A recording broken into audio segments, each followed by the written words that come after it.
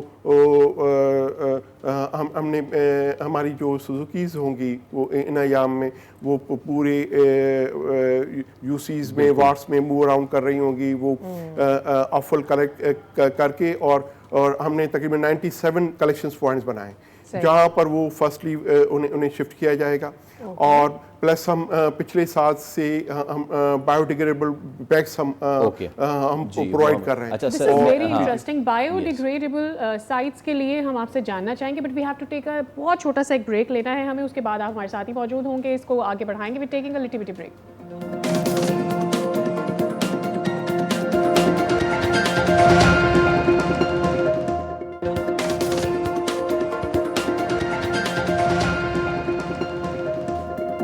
Welcome back again. تو meanwhile ہم بات کر رہے تھے کہ سندھ سالڈ ویسٹ مینجمنٹ اس سال کیا کر رہا ہے, عید کا جو تمام تر ویسٹ ہوگا اس کے لیے کیا انتظامات کیے جا رہے ہیں. طارق صاحب ہمارے ساتھ موجود ہیں, اپنی گفتگو کو آگے بڑھاتے ہیں. Tariq sahab, you were telling us about biodegradable bags, اور کس طرح سے اس کو یوٹیلائزیشن میں لایا جائے گا, کیا وہ عوام تک پہنچایا جائے گا, عوام اس کے لیے کس طرح سے رابطہ کر سکتے ہیں؟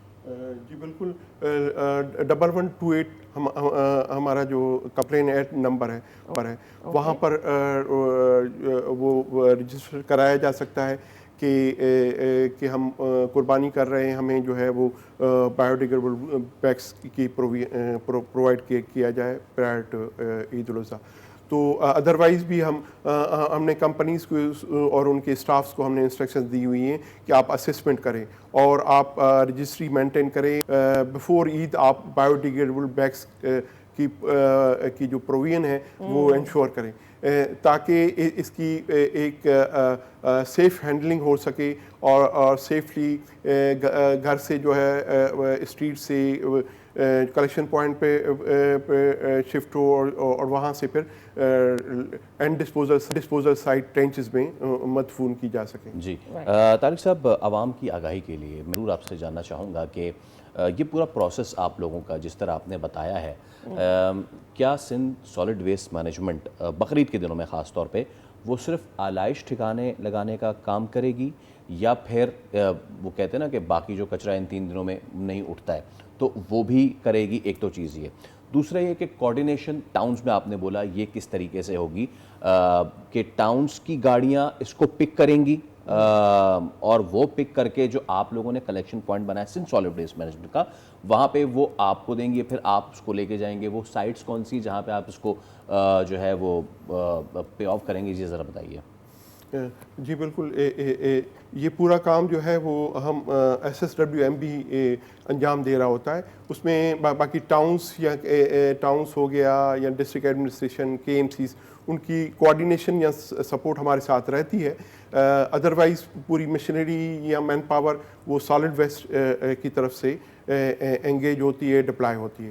اور اس طرح سے دوسرا کہ اس کو جو آفل کلیکشنز کے بعد تقریباً جو 2 لینڈ فل سائٹس ہیں وہاں پر جام چاکروں میں 4 ٹرینچز ڈیولپ ہونے جا رہی ہیں اور 3 جو گون پاس لینڈ فل سائٹ ہے وہاں پر ڈیولپ ہو رہی ہیں, اور 2 جو ٹرینچز ہیں وہ شرافی GTS ہمارا پوائنٹ ہے وہاں پر ڈیولپ ہو رہی ہیں. تو ان 9 ٹرینچز میں یہ شفٹ کر کے اور ٹائملی مدفون کی جائیں گی. اور پچھلے 6 سال سے ہمارے پاس موبائل ایپ لانچ ہے. یو فون کی کولابریشن سے 1 سال پہلے ہم نے ڈیڈیکیٹڈ کال سینٹر ہم اسٹیبلش کر چکے ہیں وتھ 25 ڈیڈیکیٹڈ لائنس. تو الحمدللہ ہماری جو کمپلین مینجمنٹ سسٹم ہے از گوئنگ ایکسیلنٹ, اور اس سے ایون روٹین میں بھی پبلک کو بہت بڑا ریلیف مل رہا ہے. اور ان ایام میں بھی انشاءاللہ آپ کو پچھلے سال سے بہتر آپ کو ہم سہولیات پرووائڈ کر رہے ہیں. رائٹ. تو تھوڑا سا ہمیزنگ اور موبلائز کرنے کا پروگرام بھی آپ کا ہے صفائی کے سفیر، اس کے حوالے سے بھی بتا دیجیے گا. بسائڈز لوگوں میں گزشتہ چند سالوں کے مقابلے آپ کو کیا محسوس ہوا ہے؟ خود لوگوں کی کتنی اویئرنیس ہوتی ہے کہ ان کو یہ محسوس ہو کہ جو علائشیں ہیں اور باقی جو کچرا ہے، فضلہ ہے، اس کے علاوہ ان سب چیزوں کو وہاں سے کنٹین کرنا، صاف کرنا، فوری طور پر اس کو وہاں سے ہٹانا، اور یہ کہ دوسروں کو پریشان نہ کرنا، یہ کتنا آپ نے چینج دیکھا ہے لوگوں میں اس پر؟ جی بالکل گریجولی چینج آ رہی ہے. ہمارے جو سوشل موبلائزیشن پروگرام کے تحت ہم نے تقریباً میرے خیال میں کراچی کی ہر یونیورسٹی میں ہمارا جانا ہوا ہے، وہاں پر ہم نے اویئرنیس دی ہے. ادروائز بھی پبلک اویئرنیس کے حوالے سے بھی ہم سیشنز ہولڈ کرتے رہے ہیں. تقریباً ایک ہفتہ پہلے بوری کمیونٹی نے ورلڈ ارتھ ڈے منایا تھا، تو وہ بھی ہماری اشتراک سے انہوں نے منایا تھا. تو اور پلس ہم ایون مختلف جو کمیونٹیز کے ساتھ ہم بیچ کلیننگ ایکٹیویٹیز ہم کرتے رہیں، تو کافی حد تک اب جو ہے وہ اویئرنیس آتی جا رہی ہے. اور یہ ایسا کام ہے جتنی پبلک انگیجمنٹ ہوگی، اویئرنیس ہوگی، اتنا زیادہ آپ کو اپنے شہر اور اپنا ملک صاف ستھرا نظر آئے گا. میں تھوڑی سی مثال دوں کہ ان ایام میں تقریباً 10 سے 15 ہزار ٹن جو ہے وہ سینڈی سوائل یا بھالو مٹی شہر میں لائی جاتی ہے، جو ہم نے سمجھا کہ that can be well utilized in playgrounds یا پارکس میں یوٹیلائز ہو سکتی ہے. تو ہم نے پچھلے سال بھی ہم نے اس کا ڈائیورژن پلان بنایا تھا، اس سال بھی ہم نے ڈائیورژن پلان بنایا ہے، اور ہم نے پوری ٹی ایم سیز کے ایم سیز کو آن بورڈ لیا ہے کہ آپ ہمیں آئیڈینٹیفائی کر کے سائٹس دیں، تاکہ ہم جو یہ جنریٹڈ سینڈی سوائل ہے جو کہ ادروائز کین بی یوزفلی یوٹیلائز، اور وہ کراچی کو کلین گرین بنانے میں ایک کنٹریبیوٹ ہو سکتا ہے. تو اور تقریباً ایک خطیر رقم اس سے جو ہے 16 سیو کی جا سکتی ہے، اپراکسیمیٹلی 15 سے 16 کروڑ وہ بچائے جا سکتے ہیں. تو اس طرح سے ہم ڈائیورژن پلان، میں تو K M Cs T M Cs کے ذمہ داران کو ایڈوائز دے رہا ہوتا ہوں کہ آپ کے پاس جو پارکس ہیں وہاں پر آپ کمپوسٹ پلان لگائیں، اور جو کراچی کی جو جنریشن ہے اس میں 50% جو ہے وہ آرگینک ویسٹ ہے، کچن ویسٹ کہہ رہے ہیں، جس کو ایزیلی کمپوسٹ میں کنورٹ کر کے آپ اس کو یوٹیلائز کر سکتے ہیں، اور ایک اچھی خطیر رقم جو ہے بچائی جا سکتی ہے. بالکل ٹھیک ہے. طارق علی نظام صاحب، بہت شکریہ آپ کا، اور ہم امید کرتے ہیں کہ جس طرح کا آپ کا پلان ہے، ہم دیکھ رہے ہیں پچھلے سالوں میں بہتری آئی ہے، اس بار مزید بہتری آئے. بہت شکریہ تشریف لانے کے لیے. Thank you so much for your time. تو جناب، عید قربہ جو ہے اب وہ بالکل قریب ہے، اور ایسے میں خیال آپ نے یہ رکھنا ہے کہ جو اتنا بھاری جانور آپ لا رہے ہیں تو اسی کے ساتھ اپنی کچھ ذمہ داریاں بھی ہیں. اگر آپ جانور ذبح کر رہے ہیں، اس کی علائش ایک تھیلی میں ڈال کے سائڈ میں رکھ دیجئے، اور دوسرا یہ کہ بدبو نہ پھیلے، اس کے لیے اگر کروڑ کا جانور لا رہے ہیں تو چند 100 کا چونا لا کے اس جگہ پہ ڈال دیں. یہ تو کر ہی سکتے ہیں. اسی کے ساتھ ایک بریک لے رہے ہیں، ہمارے ساتھ رہیے.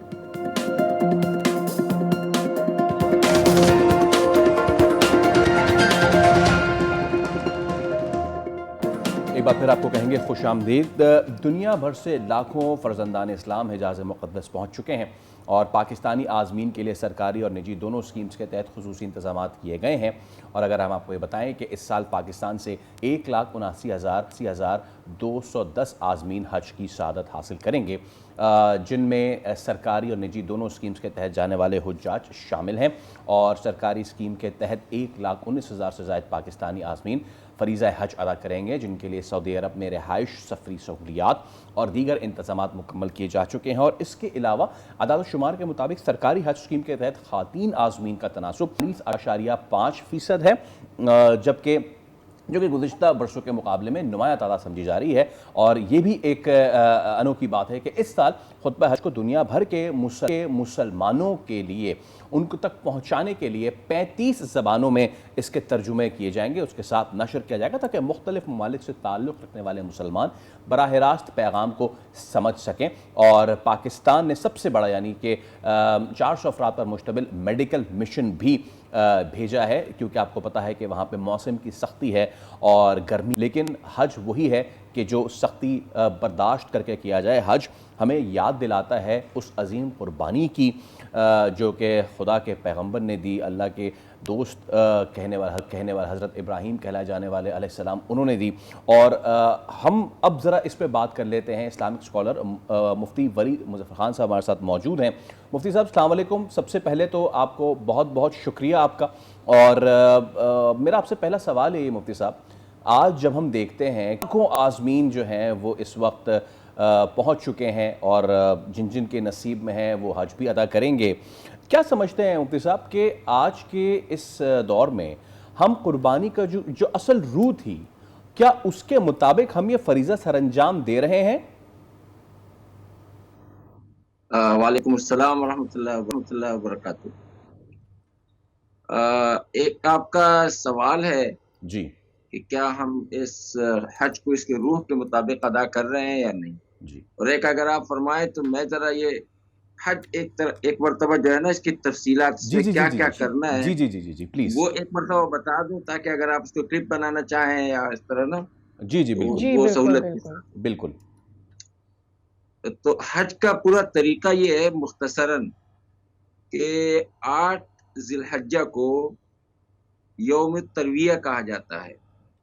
اس 8 ذی الحجہ کو حجاج کرام مسجد حرام میں طواف کرتے ہیں, احرام باندھتے ہیں, پھر طواف کا احرام تو پہلے سے ہی باندھا ہوتا ہے, تو احرام طواف کے بعد سعی بین الصفا والمروہ, یعنی صفا اور مروہ 2 پہاڑیوں کے درمیان جو سعی ہوتی ہے وہ کرتے ہیں.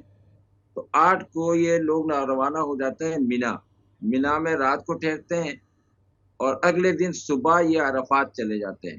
عرفات میں شام تک ٹھہرتے ہیں, وہاں خطبہ حج سنتے ہیں اور غروب آفتاب کے بعد یہ اسی دن واپس ہو کر مزدلفہ آ جاتے ہیں.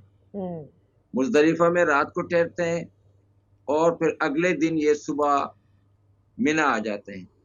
مینا میں یہ جس کو کنکریاں مارنا کہتے ہیں, شیطانوں اس کو رمی جمرہ عقبہ کہتے ہیں, تو اس کو 7 کنکریاں مارتے ہیں. وہ کنکریاں بھی اپنے پاس مزدلفہ سے لاتے ہیں. وہ کر کے اس کے بعد یہ قربانی کرتے ہیں, حلق کرتے ہیں اور پھر اپنے کپڑے پہن لیتے ہیں, احرام نکال لیتے ہیں. اس کے بعد جا کر مسجد حرام میں طواف زیارت جس کو طواف افاضہ بھی کہتے ہیں وہ بھی فرض ہے اور وقوف عرفہ بھی فرض ہے. یہ 2 چیزیں حج میں فرض ہے, باقی چیزیں کچھ سنن ہیں, کچھ سنتیں ہیں, کچھ مستحبات ہیں. تو وہ طواف کر کے ان کا حج کے جو فرائض ہیں وہ مکمل ہو جاتے ہیں. پھر جس دن ان کو مکے سے نکلنا ہوتا ہے اس کو کہتے ہیں طواف وداع, یعنی جیسے کسی کو رخصت کرتے ہیں, رخصتی کا طواف. تو حج کے کل ارکان یہ 3-4 ہے بس, اس سے زیادہ نہیں ہے. مفتی صاحب پوری دنیا سے مسلم امہ اکٹھی ہوتی ہے اور بھائی چارے کا سبق دیتی ہے, اتفاق کا سبق دیتی ہے. یہ حج اور ہر حج کس طرح سے تمام مسلمانوں کو ایک دفعہ پھر سے اکٹھا کرتی ہے؟ یہ سوال اور پہلے جو حضرت نے سوال پوچھا, دونوں حج کا روح کیا ہے اور مسلمان سال میں ایک مرتبہ پوری دنیا سے یہاں جو حاضری دیتے ہیں یہ زندگی میں ایک مرتبہ, تاکہ مسلمانوں کے ایک بڑے اجتماع میں, ایک بڑی جمعیت میں ان کی حاضری ہو, ایک دوسرے کے پہچان ہو, کاروبار ہو, معاملات ہو. حج نماز کی طرح نہیں, نماز میں صرف نماز ہی پڑھنی ہے.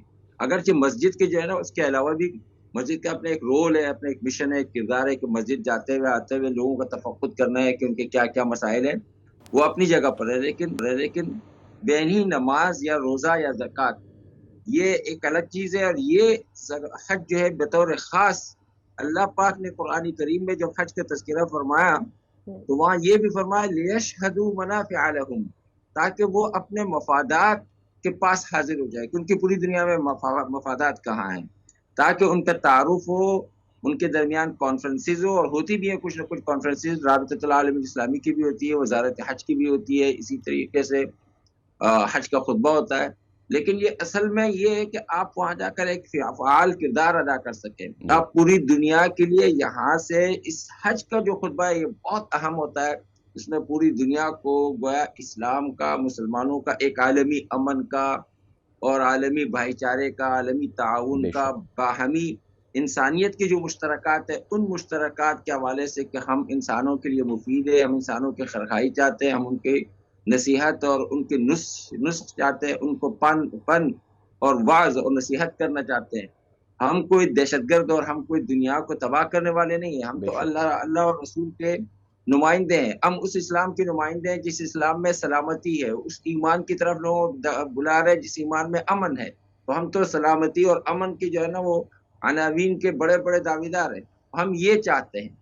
تو یہ یہاں سے یہ میسج جو ہے نا واپس میں جا کر اپنے لوگوں کو بتانا چاہیے. اور اس حج کے ہمارا سب سے بڑا المیہ یہ ہے کہ ہمیں عربی آتی نہیں ہے، ہمیں نہیں پتا کہ قرآن کریم کیا کہہ رہا ہے، ہمیں نہیں پتا کہ نبی کریم صلی اللہ علیہ وسلم کے جو ارشادات ہیں وہ کیا ہیں. ترجموں سے اور اسی طرح رٹوں سے جو اسلام ہم نے سمجھا، جیسے تیسے کچھ گزارا کیا.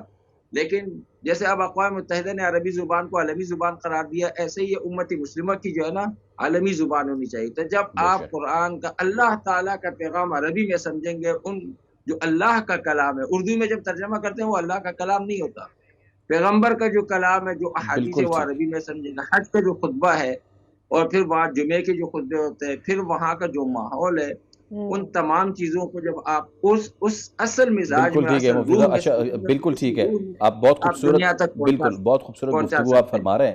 آخر میں ہمارے پاس وقت محدود ہے، میں چاہوں گا کہ وہ سوال کیجیے، قربانی کا اصل روح جو ہے ہم اس کے حساب سے ہی ادا کر رہے ہیں یا پھر نمود و نمائش میں ہم لگ گئے ہیں؟ پلیز بتائیے. یہ آپ کا جو سوال ہے، اصل حقیقت یہ ہے کہ جو بھی آدمی حج میں جائے یا آدمی زکوٰۃ دے یا آدمی روزہ ادا کرے یا توحید کے جو مسائل ہے، توحید میں تو اللہ تعالیٰ کی محبت ہے، نماز میں اللہ کے سامنے تواضع ہے، اور اللہ تعالیٰ کے سامنے اتنا تواضع ہے کہ آپ اٹینشن کھڑے ہیں، پھر آپ رکوع میں چلے جاتے ہیں کہ نہیں میں جھک جاؤں، پھر آپ کہتے ہیں جھکنے سے نہیں ہوگا، مجھے جبین نیاز زمین پہ لگانی ہے. روزے میں آپ سارے دن جو ہے وہ بھوکے رہتے ہیں، وہ اللہ تعالیٰ کے لیے. زکوٰۃ میں آپ کا وہ مال جس کو آپ محبوب مال کہتے ہیں نا، قرآن نے جس کو کہا لن تنالوا البر حتى تنفقوا مما تحبون. زکوٰۃ، حج ان تمام چیزوں کا جامع ہے. اس میں توحید بھی ہے، اس میں نماز بھی ہے، اس میں زکوٰۃ بھی ہے، اس میں روزہ بھی ہے، یہ سب چیزیں اس میں ہیں. اب وہاں جب آپ احرام لگاتے ہیں نا تو آپ اپنے لباس سے مجرد ہو کر تواضع میں آ جاتے ہیں، صرف 2 چادروں میں رہ جاتے ہیں. یہ اصل اس کی روح ہے، یہی وہ اصل اس کی روح ہے. بالکل ٹھیک ہے مفتی صاحب، آپ کو دوبارہ زحمت دیں گے، وقت کی بالکل ٹھیک ہے، وقت کی کمی ہے، لیکن آپ کا پوائنٹ ہمارے سامنے آگے، کچھ احمد ہم دیں گے. بہت شکریہ جناب. اسی کے ساتھ ہم لے رہے ہیں آپ سے اجازت. اب آپ سے ملاقات ہوگی. پیر کو رکھیے اپنا خیال. اللہ حافظ.